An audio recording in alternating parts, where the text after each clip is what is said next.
Manchester city টিমটা কেমন গড়েছে এটা নিয়ে আলোচনা একটা আসতেই পারে। আমরা যদি এক নজরে একটু দেখে নেওয়ার সুযোগ পাই, তারপরে যদি আলোচনায় ঢুকি যে ম্যানচেস্টার সিটি এই সিজনে সাইন করালো কাকে কাকে, কারণ তারা একটা নতুন দল নিয়েই গেছে ইউএসএতে। ম্যানচেস্টার সিটি এখন পর্যন্ত 4টা সাইনিং আসলে কনফার্ম হয়ে গেছে, যেখানে এসি মিলান থেকে থিয়ানি রেইন্ডার্স তিনি এসেছেন। লেফট ব্যাক পজিশনে রায়ান আইত-নুরি তাকে নেওয়া হয়েছে। রায়ান চেরকি তিনিও যোগ দিয়েছেন লিও থেকে ম্যানচেস্টার সিটিতে, এবং ব্যাকআপ গোলকিপার মার্কাস বেত্তেতিনেলি তিনি রয়েছেন। এবং ছাড়ার নামের মধ্যে আসলে সবচেয়ে বড় নামটা কেভিন ডি ব্রুইনা, তিনি চলে গেছেন ম্যানচেস্টার সিটি থেকে নাপোলিতে। দেখেন ম্যানচেস্টার সিটি একই সাথে আরো একটা সাইনিং এর দ্বার প্রান্তে তারা রয়েছে। নরওয়ের ওয়ান্ডার কিড যাকে আসলে বলা হচ্ছে, তার দিকে আর্সেনালের চোখ ছিল, চেলসির চোখ ছিল, কিন্তু তাকে ম্যানচেস্টার সিটি নিয়ে নিয়েছে। ম্যানচেস্টার সিটি আবারও কিন্তু টাকার বস্তা নিয়ে নেমেছে।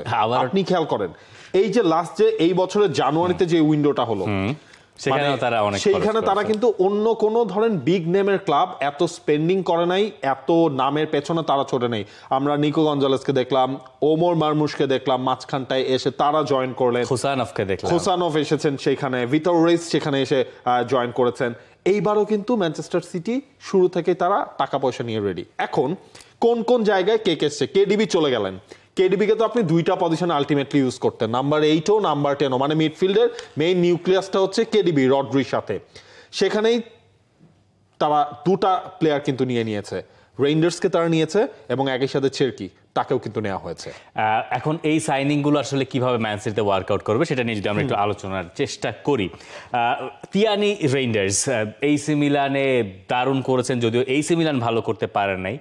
ডাচ ফুটবলার এই সিজনে সেরিয়ার বেস্ট মিডফিল্ডার নির্বাচিত হয়েছেন। বোঝা যাচ্ছে যে তার এসি মিলান ক্যারিয়ার বা ইতালিয়ান ক্যারিয়ার আসলে কত সাফল্যমণ্ডিত ছিল। যদিও ম্যান সিটিতে এসে তাকে শিরোপা জিততে হবে, এটার ব্যাপারে তিনি যে চাপ মানে অনুভব করছেন এটা তিনি বলেও দিচ্ছেন। এখন রেইন্ডার্সের জায়গাটা আসলে কই হবে, রেইন্ডার্সের জায়গাটা ধারণা করতে পারেন আপনি রদ্রি খেললে রদ্রির পাশে হবে, মানে রদ্রি ফিট হয়ে যাবেন বলেই তো আমরা ধারণা করছি, তো রদ্রির পাশে হওয়ার কথা, তো সেই হিসাবে একটা বাড়তি প্রোটেকশন।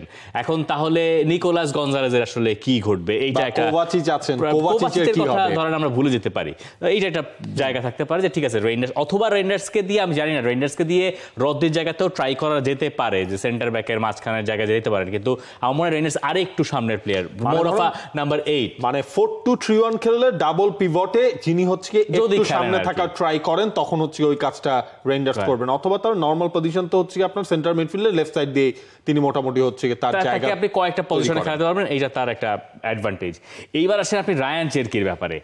রায়ান চেরকিকে যারা গত সিজনে হয়তো ওইভাবে ফলো করতে পারেন না, শুধুমাত্র ম্যানচেস্টার ইউনাইটেডের সঙ্গে অলিম্পিক লিওর ওই ইউরোপা লিগের ম্যাচ দেখলেই বুঝতে পারবেন যে রায়ান চেরকির ট্যালেন্ট আসলে কোন লেভেলের।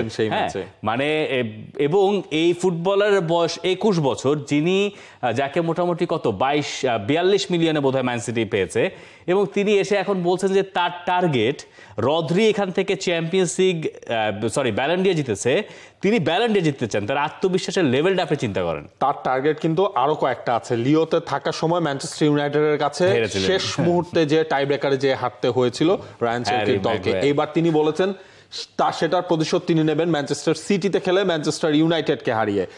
চেরকির পজিশনটাও আপনি এই জায়গায় খেয়াল করেন, ফ্রান্সের হয়েও তার ডেবিউ হয়ে গেছে।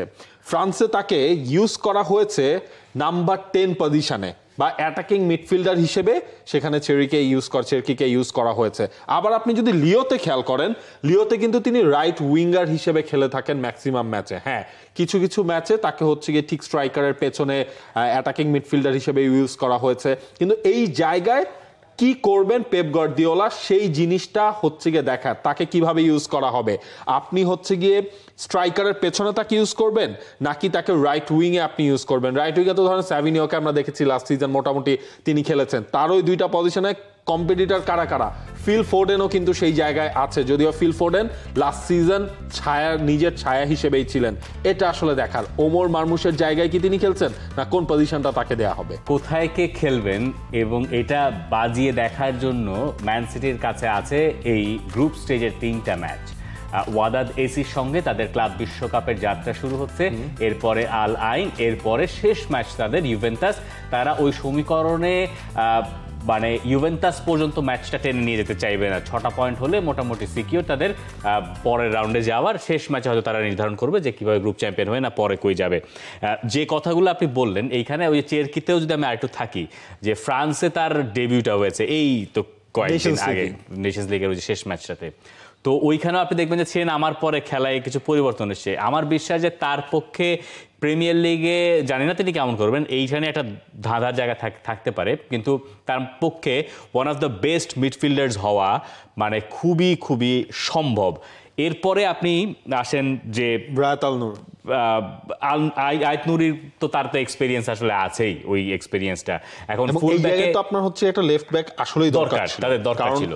গতবার আমরা কি দেখলাম, ভার্দিওলকে আনা হলো, ভার্দিওল হচ্ছে আপনার খেললেন, ভার্দিওলকে আমরা সেন্টার ব্যাক হিসেবে আমরা খেলতে দেখেছি। হ্যাঁ, এরপর লাস্ট সিজনটায় মানে ম্যাক্সিমাম টাইম কে চালিয়েছে, নাথান আকে যখন ছিলেন নাথান আকে অথবা হচ্ছে ভার্দিওলকে দিয়ে চালানো হয়েছে, নট আ জাত ফুল ব্যাক আর কি, রাইট। এবং এইখানে একটা জাত ফুল ব্যাকেই কিন্তু নিয়েছে, যিনি হচ্ছে মেইনলি লেফট ব্যাক এবং লেফট উইং ব্যাক হিসেবেও কিন্তু আপনি তাকে খেলাতে পারবেন। যদিও মানে পেপ গার্দিওলা তার উইং ব্যাকের ইউজেস কম করেন, ওই লেফট ব্যাক হিসেবে এমন একটা জাত লেফট ব্যাক পেল ম্যানচেস্টার সিটি। এখন গার্দিওলা যে কি করবেন এইটা তাকে নিজে খুঁজে বের করতে হবে। মানে তিনি তো এক এক সিজনে এক একভাবে ট্যাকটিক্যালি সুইচগুলো করে তিনি আসলে ইংল্যান্ডে এবং ইউরোপে দাপট দেখিয়েছেন, যেটা তিনি গতবার পারেন নাই। এখন দেখার বিষয় যে ফুল ব্যাককে আসলে তার ওয়াইড সাইডে থাকবে নাকি ইনভার্টেড হবে, নাকি তিনি নতুন কিছু আবিষ্কার করবেন। মানে ফুল ব্যাক যে এখন ইনভার্টেড হয় এটা তো আবিষ্কারই করছেন গার্দিওলা। এরপরে বোঝা যাবে যে এবার তিনি আসলে কি মাঝামাঝি কিছু একটা বের করেন কিনা, কারণ তাকে নতুন কোনো আইডিয়া ইমপ্লিমেন্ট করতেই হবে। এই ছাড়া আমার মনে হয় না তার পক্ষে মানে এইবার আবারও সেই পুরনো দাপট ফিরিয়ে আনা তার জন্য বেশ কঠিন হবে। ম্যান সিটি নিয়ে আমাদের অধ্যায় কি শেষ? ম্যান সিটি আপনি প্রিমিয়ার লিগ জিততে দেখেন? এটা নিয়ে আরো কয়েকদিন পরে আসলে কথা বলে। এখন পর্যন্ত কি অবস্থা আমি এখনো পর্যন্ত দেখতে পাচ্ছি না। ক্লাব ওয়ার্ল্ড কাপে কয়েকটা ম্যাচ গেলে হয়তো বোঝা যাবে। For more updates, subscribe to our YouTube channel and click on the bell icon. Follow us on Facebook and Instagram. Download T-Sports app to enjoy exciting games and highlights. Visit tsports.com.